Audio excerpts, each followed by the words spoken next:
Good morning student.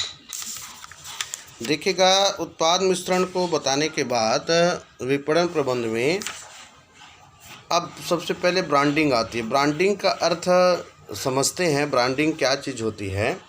देखिएगा, वस्तु परिचय 3 प्रकार से किया जा सकता है: ब्रांड, पैकेजिंग तथा लेबल, है ना। कोई भी वस्तु हो, अगर उसकी पहचान जो है 3 संकेत से किया जा सकता है। पहला होता है ब्रांड, दूसरा होता है पैकेजिंग और तीसरा होता है लेबल। ठीक है। देखिएगा, वस्तुओं का नामकरण या ब्रांडिंग एक ऐसी प्रक्रिया है जिससे वस्तु को एक विशिष्ट नाम या चिन्ह दिया जाता है ताकि ग्राहक इसे आसानी से पहचान सके, है ना। ब्रांड एक नाम, शब्द, चिन्ह, डिजाइन या इनका सम्मिश्रण है जिसका उद्देश्य एक विक्रेता की वस्तुओं को प्रतियोगियों की वस्तुओं से भिन्न दिखाना तथा उनकी पहचान कराना है। ब्रांड 3 प्रकार के हो सकते हैं: विशेष नाम जिसे कुछ अक्षर या संख्या होती है, जैसे कि है ना, विल्स सिगरेट, है ना। सिगरेट भी कई प्रकार के, लेकिन हर सिगरेट का क्या है, नाम जो है अलग रहता है ना। विल्स सिगरेट, 555 साबुन, उषा पंखा। पंखे भी कई प्रकार के हैं, लेकिन उसमें सिन्नी के पंखे, है ना, उषा के पंखे, तो अलग अलग ब्रांड होती हैं ये, है ना। कोई चिन्ह या प्रतीक जैसे रथ, वनस्पति, हाथी छाप कागज, है ना। उत्पाद का नाम जैसे गोदरेज फ्रिज, बाटा के जूते, DCM के तौलिए आदि। तो ये इस प्रकार के क्या चीज़ हैं, ब्रांड होते हैं। और ब्रांड के अगर हम विशेषता लक्षण को हम जानना चाहें तो ऐसी स्थिति पर देखिएगा, ब्रांड एक नाम, शब्द, चिन्ह व डिजाइन है। इसका उद्देश्य एक विक्रेता या संस्था की वस्तुओं को पहचानना है ना। और ब्रांडिंग जो है वस्तु प्रतिस्पर्धी वस्तुओं से भिन्नता उत्पन्न करता है। ब्रांड तथा ट्रेडमार्क में अंतर है। सभी ब्रांड ट्रेडमार्क नहीं होते, लेकिन सभी ट्रेडमार्क ब्रांड माने जाते हैं। ब्रांड का क्षेत्र सीमित रहता है। देखिएगा, ब्रांड तथा ट्रेडमार्क में अंतर अगर देखते हैं तो पेज नंबर 425 में, तो ऐसी दशा में, है ना, आधार का अंतर का आधार देखते हैं तो पंजीकरण, जिसको ब्रांड और ट्रेडमार्क में अंतर दिखाया जा रहा है। नकल, क्षेत्र, सभी ब्रांड ट्रेडमार्क नहीं, उपयोग है। तो ये अंतर के आधार हैं। देखिएगा, एक अच्छे ब्रांड के आवश्यक तत्वों में शामिल हैं। पहला आता है साधारण एवं सूक्ष्म। ब्रांड या चिन्ह का नाम छोटा होना चाहिए, है ना। और दूसरा है सरल उच्चारण। ब्रांड भी ऐसा रखे, एकदम सरल उच्चारण होना चाहिए, जैसे कि नाम ऐसा हो कि सभी वर्ग के लोग इसे आसानी से बोल सकें, पढ़ सकें और उच्चारण कर सकें, है ना। तब किसी वस्तु की ब्रांडिंग पर, है ना, हम वो कह सकते हैं कि अच्छे ब्रांड है। ठीक है। पहचानने योग्य रखें। ब्रांड ऐसा हो कि, है ना, जिसे आसानी से पहचाना जा सके। स्मरणीय है, ब्रांड आसानी से याद रखा जा सकता है, ऐसा होना चाहिए।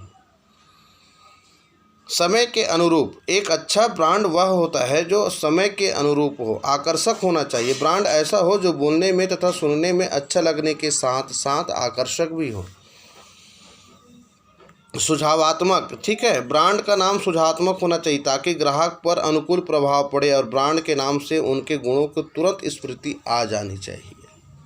तो ये अच्छे ब्रांड के आवश्यक तत्व हैं, है ना। तो ब्रांडिंग के लाभ अगर देखते हैं तो ब्रांडिंग के लाभ में उत्पादकों को लाभ होता है, मध्यस्थों को लाभ होता है और उपभोक्ताओं को लाभ होता है। तो उत्पादकों के लाभ में मूल्य नियंत्रण में सहायक। देखिएगा, ब्रांडिंग मूल्य नियंत्रण में सहायक होता है क्योंकि ब्रांड निश्चित करने के साथ साथ मूल्य भी निश्चित कर दिया जाता है, जिससे मध्यस्थ मनमानी नहीं कर सकते। बाजार नियंत्रण होता है। तो ब्रांड निश्चित हो जाने पर निर्माता जिन बाज़ारों में वस्तु बेचना चाहता है उन्हीं बाज़ारों में उसको बेच सकता है।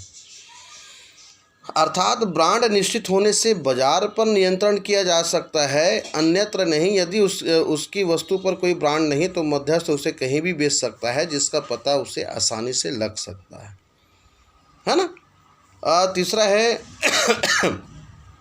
विक्रय को प्रोत्साहन। जब ग्राहक किसी विशेष ब्रांड वाली वस्तु को पसंद कर लेती है तो उसे वस्तु को पुनः खरीदता है। इस प्रकार विक्रय को प्रोत्साहन मिलता है।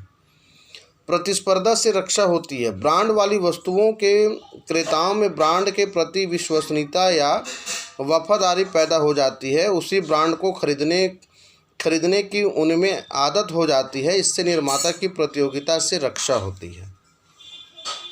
मध्यस्थों की उपलब्धता आसान हो जाती है ना। संवर्धन व्यय में बचत होती है, उत्पादकों को लाभ हो रहा है।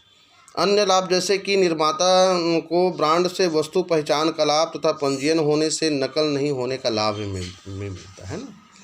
तो ये है उत्पादकों को लाभ ब्रांड से। मध्यस्थों को लाभ कैसे होता है, ग्राहकों को है ना समझाने में आसानी, यानी ब्रांड निर्धारित होने से मध्यस्थों को अपने ग्राहकों को समझाने में आसानी हो जाती है और ग्राहक स्वयं ही उस ब्रांड की वस्तु को मांगते हुए आते हैं। जोखिम कम रहता है मध्यस्थों को।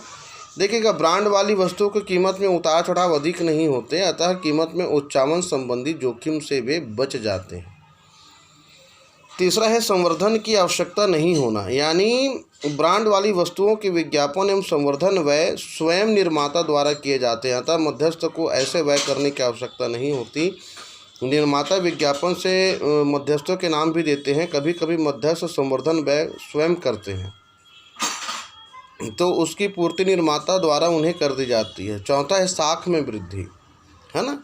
तो जब मध्यस्थ प्रतिष्ठित निर्माता के ब्रांड वाला माल बेचते हैं तो इससे उनकी लोकप्रियता तथा साख में वृद्धि होती है। तो इस प्रकार से है ना मध्यस्थों को लाभ हुआ। उसके बाद है तीसरा होता है उपभोक्ताओं को लाभ। तो उपभोक्ताओं को लाभ में वस्तुओं की गुणवत्ता में स्थायित्व, है ना।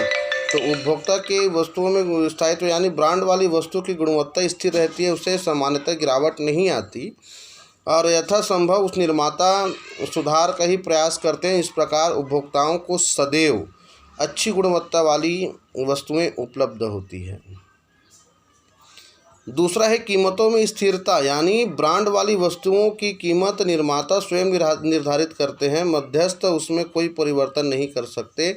इस प्रकार मूल्य में स्थिरता पाई जाती है और उपभोक्ताओं के साथ छल कपट नहीं किया जा सकता, है ना। उसके बाद है तीसरा है गारंटी, यानी ब्रांड वाली वस्तु की उपादेयता तथा गुणवत्ता के संबंध में गारंटी भी दी जाती है और यदि वस्तु गारंटी का अनुरूप नहीं निकले तो उसकी कीमत लौटाने या वस्तु बदलने का आश्वासन दिया जाता है। इस प्रकार उपभोक्ता वर्ग को अच्छी गुणवत्ता वाली वस्तुएं उपलब्ध हो जाती हैं। पहचान में आसानी, है ना। तो ब्रांड वाली वस्तु को आसानी से पहचाना जा सकता है तथा दोबारा खरीदने में सुविधा रहती है। अच्छा पैकेजिंग, यानी ब्रांड वाली वस्तु को पैकेजिंग मजबूत होता है, इससे वस्तु सुरक्षित रहती है और लंबे समय तक माल खराब नहीं होता। तो इस प्रकार से ब्रांडिंग से 3 लोगों को लाभ होता है ना, उत्पादक, मध्यस्थ और उपभोक्ता को। तो मैंने आपको बताया ब्रांडिंग क्या चीज़ है। कल हम पढ़ेंगे लेबलिंग के बारे में, ठीक है। तो क्या क्या आगे जा कर के अपने को ध्यान रखना है। तो सबसे पहले तो हमने ब्रांड, उसके बाद पैकेजिंग, उसके बाद लेबल और थोड़ा विज्ञापन भी देखेंगे, ठीक है। तो आज के लिए बस इतना ही। Thank you.